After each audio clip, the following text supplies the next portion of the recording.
Même si les vignes d'Aunis résistent très bien aux basses températures, pour préserver le cep contre les rigueurs de l'hiver, on le recouvre de terre par un labour profond d'automne ou de début d'hiver.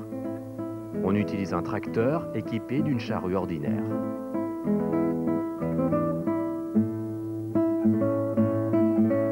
La taille de la vigne peut se pratiquer dès que la sève a terminé d'irriguer les bois, c'est-à-dire dès la fin de l'automne. En Aunis, elle a lieu en général en cours d'hiver, avant la remontée de la sève. Celle que vous voyez s'appelle la taille Guyot double, du nom de son inventeur. L'opérateur laisse des lattes sur lesquelles les bourgeons donneront les bois de l'année, donc les grappes de raisin. En fonction de la vigueur du pied de vigne, les lattes sont coupées au 5e ou au 6e bourgeon.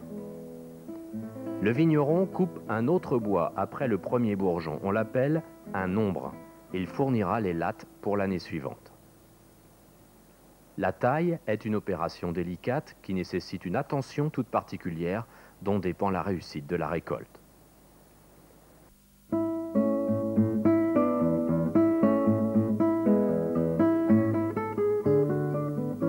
Pour lutter contre une maladie fréquente de la vigne que l'on dénomme le mildiou, on effectue à l'aide d'un pulvérisateur un traitement liquide à base de sulfate de cuivre.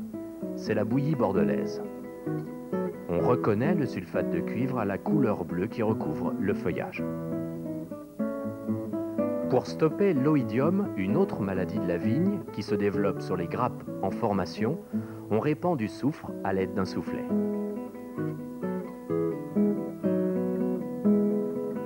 Pour détruire les mauvaises herbes pendant la période de végétation, enfin, on utilise un outil connu de tous les jardiniers, le ratissoir.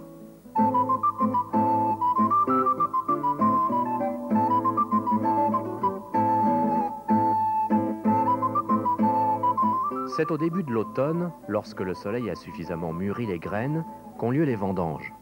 Les vendanges qui sont toujours synonymes de rassemblement et de fête, surtout par beau temps.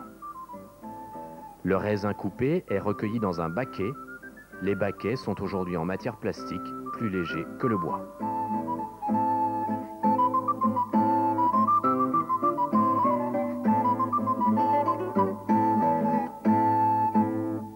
Le foulage a pour but d'écraser les graines pour en libérer le jus. Il favorise le déclenchement des fermentations, il aère la vendange, ce qui est nécessaire pour la multiplication des levures.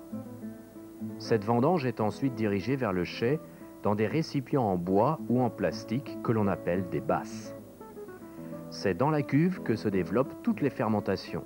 Le sucre devient rapidement alcool, la durée de fermentation est fonction de la température et de la teneur en sucre.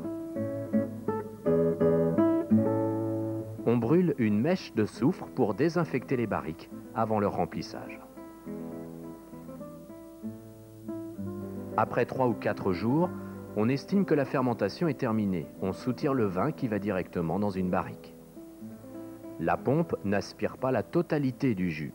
Une partie reste autour des rafles et des pépins. C'est ce reste que l'on porte au pressoir.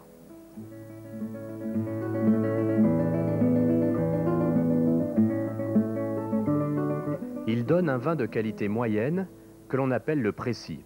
En revanche, le vin qui a été retiré directement de la cuve après fermentation est de bien meilleure qualité. On l'appelle la goutte.